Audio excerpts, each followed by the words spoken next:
ससुराल बिना बीवी। पापा आज मेरे एडमिशन की लास्ट डेट है, प्लीज आज ऑफिस से छुट्टी ले लीजिए ना। अरे तेरे एडमिशन के अलावा और कोई काम नहीं है क्या मेरे पास? तुझे क्या लगता है तेरा कॉलेज का एडमिशन दुनिया में सबसे इम्पोर्टेंट काम है? चुपचाप बैठ, जब मेरे पास समय होगा तो मैं चलकर एडमिशन करा दूंगा। पापा तब तक तो लास्ट डेट निकल चुकी होगी ना, फिर मुझे कॉलेज में एडमिशन कौन देगा? अच्छा ठीक है, आप एडमिशन फीस दे दीजिए, मैं अपना एडमिशन खुद ही करा लेती हूँ। बहुत जुबान चलने लगी है तेरी, हैं? ज्यादा उड़ने की जरूरत नहीं है। इतनी छूट भी नहीं दी है अभी तक तुझे कि तू अपना एडमिशन का सारा काम खुद ही कर ले। एडमिशन की लास्ट डेट निकल जाएगी तो किसी और कॉलेज में एडमिशन करा देंगे, नहीं तो 1 साल घर में बैठ जाना, कोई आफत नहीं आ रही। अपनी माँ के साथ घर के काम सीखना। और वैसे भी ये कॉलेज और पढ़ाई नहीं, घर गृहस्थी के काम ही आने वाली ज़िंदगी में तेरे काम आएंगे। पापा अगर आप कहो तो मैं मम्मी को साथ लेकर अपने कॉलेज चली जाऊँ, तब तो आपको कोई परेशानी नहीं होगी ना? जैसी तू वैसी तेरी मम्मी। इतनी अकल है क्या तेरे माँ के पास कि तेरे साथ कॉलेज जाकर दाखिला करा दे? तेरी माँ तो बाजार से जाकर ढंग से सब्जी तक नहीं ला पाती, कॉलेज में तेरा एडमिशन क्या कराएगी? वहाँ जाकर मुंह ताकती नजर आएगी। तुम दोनों अपना और मजाक मत बनाओ, चुपचाप घर में बैठो। अब मुझे इस बारे में और कोई बहस नहीं चाहिए। पापा की बातें सुनने के बाद शालिनी को बड़ा दुख पहुंचा था। पता नहीं पापा मुझसे इस तरह से बात क्यों करते हैं। भैया को तो कभी किसी काम के लिए नहीं टोकते, लेकिन मुझे कभी भी अपना कोई भी काम खुद करने की परमिशन नहीं देते। ऐसा लगता है जैसे उन्हें मुझ पर भरोसा ही नहीं है, जबकि मैं हमेशा भैया से ज़्यादा जिम्मेदारी से हर काम करती हूँ। देख बेटा, फालतू बातों में दिमाग मत लगा। ठीक ही तो कह रहे हैं तेरे पापा, इतना बड़ा कॉलेज है और वैसे भी कॉलेज में लड़के ही ज़्यादा होते हैं। तू कहाँ अकेले कॉलेज में धक्के खाएगी? तेरे पापा साथ में जाएंगे और तेरा एडमिशन करा देंगे, तुझसे नहीं होगा बेटा। शालिनी सीमा और महेश की इकलौती बेटी थी। सीमा और महेश का शालिनी के अलावा एक बेटा भी था जिसका नाम था रोहित। परिवार का माहौल शुरू से कुछ ऐसा रहा था कि पिता महेश ने हमेशा पत्नी सीमा और बेटी शालिनी को दबाकर ही रखा। उनके पास न पहनने की आज़ादी थी न कहीं आने जाने की। उनके जीवन के सारे महत्वपूर्ण निर्णय महेश लिया करता था, क्योंकि वो अपनी पत्नी और बेटी को इस लायक समझता ही नहीं था कि वो कोई निर्णय ले पाए। माँ पापा हमेशा ऐसा क्यों करते हैं? मैं हमेशा रोहित से ज़्यादा नंबर लेकर आती हूँ, लेकिन फिर भी पापा हमेशा रोहित को ही फेवर करते हैं। उसके तो एवरेज नंबर भी नहीं आते। उसके बाद भी पापा ने उससे बाइक दिलवाई, और मुझे बाइक दिलवाना तो दूर, घर से बाहर जाने पर भी 10 बातें सुनाते हैं। बेटा वो लड़का है, लड़की और लड़कियों में कोई बराबरी नहीं होती। बस उतना कर जितना तेरे पापा कहें। रोहित उनका बेटा है और तू बेटी। इस बात को जितनी जल्दी समझ ले उतना अच्छा होगा। माँ के कहे हुए इन शब्दों को शालिनी ने अपने मन में बसा लिया था कि वो अपने भाई और पिता से कमतर है और उसे हमेशा पिता और भाई के संरक्षण की ज़रूरत है। उनके बिना उसका कोई भी अस्तित्व ही नहीं। धीरे धीरे समय बीता और शालिनी की शादी की उम्र हो गई। शालिनी की माँ, आज लड़के वाले उसे देखने आएंगे, समय से तैयार कर देना उसे। और हाँ, समझा देना कि लड़के के सामने ज़्यादा पटर पटर बोलने की ज़रूरत नहीं है, अपनी मर्यादा में रहे। ठीक है, आप चिंता मत करिए, मैं शालिनी को समय से तैयार कर दूंगी। देखिए बहुत गुणी है मेरी बेटी, बीएड किया है उसने, हमेशा अपने कॉलेज में फर्स्ट आई है। बड़ी इच्छा है इसकी टीचर बनकर बच्चों को पढ़ाने की।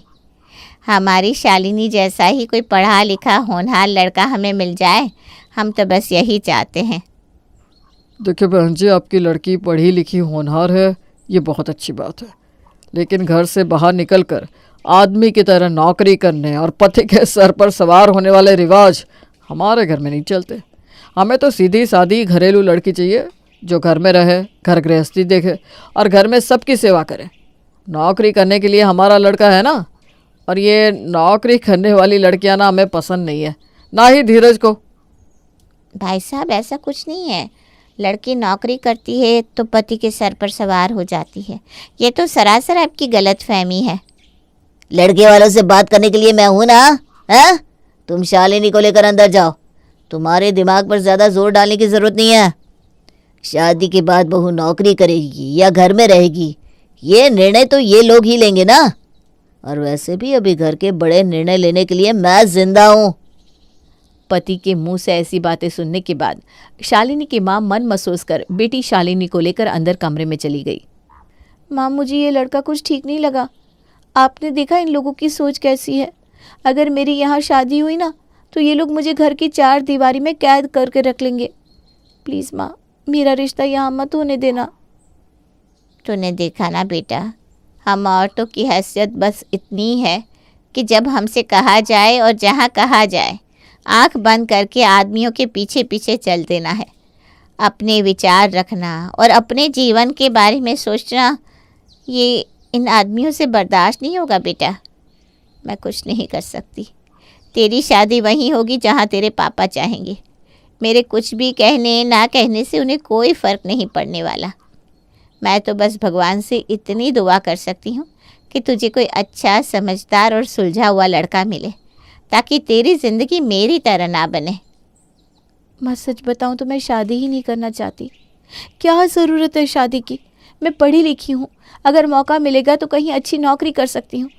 तुम जीवन भर से पापा की बातें सुनती आ रही हो। चलो ना, मेरे साथ चलो। मैं नौकरी करूँगी और हम माँ बेटी सुकून से रहेंगी। अरे बावली हो गई है क्या? है ऐसा सोच भी कैसे सकती है? तू क्या चाहती है, मैं अपने पति को छोड़कर भाग जाऊं? देख बेटा, औरत चाहे जितनी भी बड़ी हो जाए, एक आदमी के नाम की उसे हमेशा ज़रूरत होती है। ये जो समाज है ना, अकेली औरत को नोच कर खा जाता है। घर से बाहर अकेली लड़की निकलती है तो देखा है लोग कैसी नज़रों से देखते हैं। बस उन्हीं नज़रों से बचने के लिए लड़कियां अकेले बाहर नहीं निकलना चाहती।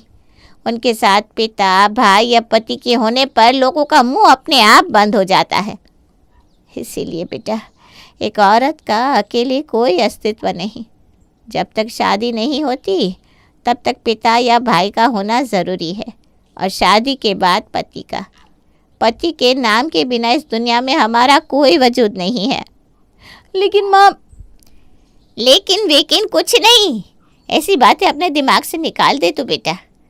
तू कोई अनोखी नहीं है जिसकी शादी हो रही है। दुनिया की सारी लड़कियों की शादी होती है, और दुनिया के लगभग सारे मर्द एक जैसे ही होते हैं। जैसे हमने निभाया ना, तू भी निभा ही लेगी। थोड़े दिन में आदत हो जाती है। चल, अब ये सारी बातें मत सोच और जाकर कपड़े बदल ले। आखिर में वही हुआ जो शालिनी नहीं चाहती थी।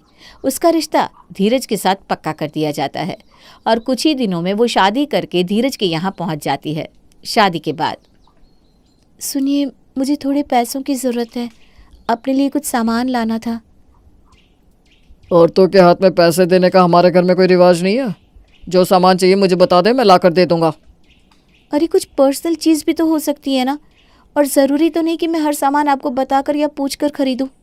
अच्छा, बहुत ज़्यादा पर निकल गया है तेरे। पति पत्नी के रिश्ते में पर्सनल क्या होता है? मैंने बोला ना, अगर ज़रूरत का सामान है तो मुझे बता दे, मैं ला दूँगा।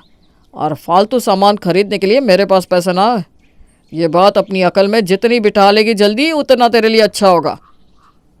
धीरज और उसके पिता शालिनी के साथ बहुत बुरा व्यवहार कर रहे थे, जिसके कारण धीरे धीरे शालिनी का आत्मविश्वास कमज़ोर होता जा रहा था। शालिनी पति से अपनी ज़रूरत का कोई भी सामान लाने को कहती तो हमेशा उसे धीरज की तरफ से अभद्र बातें ही सुनने को मिलती। पहले मायके में पिता और अब ससुराल में भी ससुर और पति दोनों ही उसे सम्मान की दृष्टि से नहीं देखते थे। एक दिन शालिनी दोपहर के समय सब्जी लेने बाजार जाती है, जहां उसे अपनी कॉलेज की दोस्त मिल जाती है। अरे शालिनी, तू यहाँ यही आसपास रहती है क्या? अरे राशि, तू? हाँ, मैं यही गुप्ता मार्केट के पास रहती हूँ। तू बता कैसी है? मैं तो बहुत अच्छी हूँ यार। पूर्वा यूनिवर्सिटी में लेक्चरर की पोस्ट पर काम करती हूँ। तू बता, तेरी लाइफ कैसी चल रही है? एक बात बता, बुरा मत मानना, ये तूने कैसा हाल बना रखा है अपना? तेरी लाइफ में सब कुछ ठीक तो है ना? अब अरे हाँ, सब ठीक है, ऐसी कोई बात नहीं है। एक्चुअली मैं जॉब नहीं कर रही, घर में रहकर पूरा दिन अपना ख्याल रखने का मन ही नहीं करता। बस यही लगता है कि सज संवर कर कहाँ जाना है। गुप्ता मार्केट तो बिल्कुल नज़दीक है। अपने घर लेकर नहीं चलेगी मुझे? इतने सालों के बाद मिली है, एक कप चाय तो पिला दे। सारी बातें सड़क पर ही कर लेगी क्या? हाँ हाँ, क्यों नहीं, चलना। शालिनी सहेली राशि को लेकर अपने घर आती है। सब्जी लेने गई थी, इतना समय कहाँ लगा दिया? भाऊजी वो सब्जी मंडी में थोड़ी भीड़ थी ना, तो समय लग गया। देख बहू, अगर मुझे पता चला ना कि तू यहाँ वहाँ घूम रही थी तो मुझसे बुरा कोई नहीं होगा। देखा कितना रुपए बचा कर लाई है, कोई फिजूल खर्ची तो नहीं करी। अपनी सहेली के सामने ससुर को ऐसा बर्ताव करते देख शालिनी को बहुत दुख पहुंचा था। भाऊजी मेरी सहेली आई है, मैं आपको बाद में हिसाब देती हूँ। इतना कहकर शालिनी अपनी सहेली को अपने कमरे में ले जाती है। क्या बात है शालिनी, ये तेरे ससुर तुझसे इस तरह बात क्यों कर रहे थे? अरे तुझे अपने पति को इस बारे में बताना चाहिए ना, ये कोई तरीका नहीं है वो अपनी बहू से बात करने का। अरे छोड़ना, पति को क्या बताऊं। दरअसल मेरे पति धीरज और ससुर दोनों के स्वभाव एक जैसे हैं। इन्हें छोटी छोटी बातों पर गुस्सा आ जाता है, इसलिए मैंने भी कुछ कहना छोड़ दिया है।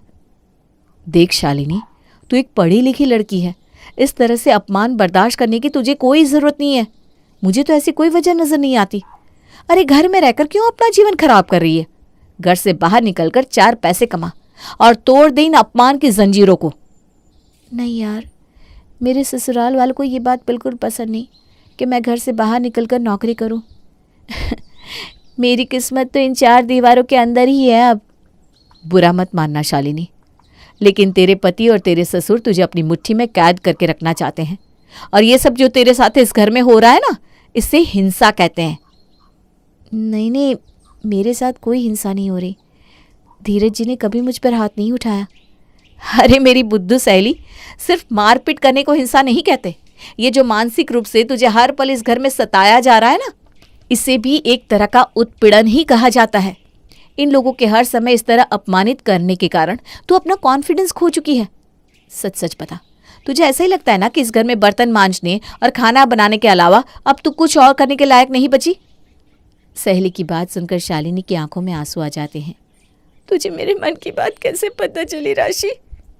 शालिनी, खुद को इतना कमजोर क्यों बना रखा है कि कोई भी तुझ पर अपनी मर्जी थोप रहा है? तू ही बता मैं क्या करूं? क्या करूं? तुझे पता है, शादी के बाद जब शुरू में धीरज जी ने मेरे साथ बदसलूकी की तो मैंने बड़े विश्वास के साथ कहा कि अगर वो ऐसे बिहेव करेंगे तो मैं अपने मायके चली जाऊंगी। हाँ तो बिल्कुल ठीक कहा तूने, बल्कि तुझे अपने मायके चले जाना चाहिए था। अरे पता तो चलता इन बाप बेटों को कि औरत की वैल्यू क्या होती है। नहीं राशि, वो मेरी सबसे बड़ी गलती थी। मैंने गुस्से में मायके जाकर अपने पैरों पर कुल्हाड़ी मार ली। मुझे समझना चाहिए था कि आदमी की 4 बातें हर औरत को बर्दाश्त करनी पड़ती है। तुझे पता है, जब मेरे पापा और भाई को पता चला कि मैं गुस्से में मायके आई हूँ तो मेरे पापा ने फ़ोन करके मेरे पति को घर बुलाया और बिना मेरी बात सुने मेरी गलती मानकर मुझे उनके साथ वापस भेज दिया। पापा ने कहा कि अब मेरी शादी हो गई है और अब यही मेरा घर है। अब उस घर के दरवाजे मेरे लिए बंद हो गए। पापा का ऐसा रवैया देखकर धीरज जी की हिम्मत और भी ज़्यादा बढ़ गई। अब तो वो मुझे अपने पाँव की जूती बराबर भी नहीं समझते। पूरा दिन घर में काम करती हूँ और बदले में मुझे बस अपमान और प्रताड़ना ही मिलता है। शालिनी, तेरे साथ जो कुछ भी हुआ वो तेरा बैड लक है, लेकिन उस बैड लक को अपने साथ लेकर घूमना तेरी बेवकूफ़ी है। मैं समझी नहीं। शालिनी, तू कोई अकेली औरत नहीं है जिसके साथ ये सब घटित हो रहा है, लेकिन अंदर बस इतना है कि ऐसी छोटी मानसिकता रखने वाले ज़्यादातर आदमी लोअर बैकग्राउंड से होते हैं, जिनके पास सही शिक्षा और माहौल नहीं होता। उनकी पत्नियां अपने पति की गाली गलौज, मारपीट और अपमान इसलिए बर्दाश्त करती है क्योंकि उनके पास उसे बर्दाश्त करने के अलावा कोई और चारा नहीं होता। ना उन्हें अपने हक के बारे में पता होता है और ना ही अधिकार के बारे में। ना उतनी शिक्षा होती है कि पति के बिना अपना गुजारा कर सके। लेकिन तू तो शिक्षित लड़की है, तू ये नर्क क्या सोचकर बर्दाश्त कर रही है? मुझे कम से कम तुझसे ऐसी उम्मीद ना थी। राशि, मैं लड़की हूँ, अकेले कैसे रहूँगी? अगर मैंने धीरज जी की मर्जी के बगैर कुछ कर लिया तो पापा भी मेरा साथ नहीं देने वाले। और एक अकेली औरत का सरवाइव करना कितना मुश्किल है, तू जानती है? ये कैसी सोच है कि पति के साथ जीवन भर नर्क बर्दाश्त कर सकती हो लेकिन अपने जीवन की बेहतरी के लिए एक प्रयास नहीं कर सकती? किसने कह दिया कि आदमी के बिना औरत का अस्तित्व नहीं होता? मेरी बात मान और कोशिश कर। सबसे पहले खुद को आर्थिक रूप से मजबूत कर, उसके बाद सब ठीक हो जाएगा। सहेली की बातों का शालिनी पर जादुई असर हुआ और पति, ससुर और पिता की परवाह किए बिना ही वो अपने लिए एक नौकरी का इंतजाम कर लेती है। कोई ज़रूरत नहीं है बाहर जाकर काम करने की, बस घर में रहकर घर संभालो। नौकरी तो अब मैं करूंगी धीरज जी, चाहे आपकी मर्जी हो या मर्जी ना हो। शालिनी के मुंह से ये सुनकर धीरज को गुस्सा आ जाता है और वो गुस्से में शालिनी को धक्का दे देता है। अगर आज इतनी छोटी सी बात के लिए आप मुझ पर हाथ उठा सकते हैं तो मुझे भी अब आपके साथ इस घर में नहीं रहना। अच्छा, तो कहाँ जाएगी तू? क्योंकि तेरे पापा तो तुझे रखने वाले हैं नहीं, धक्के मार कर बाहर कर देंगे। बिल्कुल सही कहा, इसलिए मैं पापा के पास नहीं जा रही हूँ। एक जेल से निकलकर दूसरी जेल में जाने का मेरा कोई इरादा नहीं है। मैं अब सुकून और शांति का जीवन जीना चाहती हूँ। मुझे समझ में आ गया है कि एक औरत को अपना जीवन चलाने के लिए एक मर्द की नहीं बल्कि आत्मविश्वास की ज़रूरत होती है। अगर एक मर्द का साया अपने सर पर पाने के लिए मुझे अपमान और टॉर्चर सहन करना होगा तो मैं आज अपने पिता और पति दोनों को त्यागती हूँ। मुझे नहीं चाहिए ऐसा पति जो मुझे इंसान ही ना समझे, सामान समझे। पति के अहंकार को ठुकराकर शालिनी ने अपने लिए एक नया जीवन चुन लिया था। शालिनी ने अपने लिए एक कमरा किराए पर लिया और नौकरी करने लगी। अपनी मेहनत और लगन के दम पर उसका जीवन थोड़ा लड़खड़ाने के बाद बहुत अच्छे से चलने लगा था। अब शालिनी को अपनी पसंद का खाना बनाने, कपड़े पहनने और खर्च करने से पहले किसी से परमिशन नहीं लेनी होती थी। मर्द के बिना उसका जीवन बेहद सुकून से बीत रहा था। कुछ दिन बाद, कैसी है बेटा? बहुत अच्छी हूँ माँ, बहुत हल्का महसूस कर रही हूँ। मैं जानती ही नहीं थी कि आज़ादी से जीना किसे कहते हैं। अपनी पसंद का काम करने की खुशी क्या होती है मैंने कभी जानी ही नहीं थी। तुम तो ठीक हो ना माँ?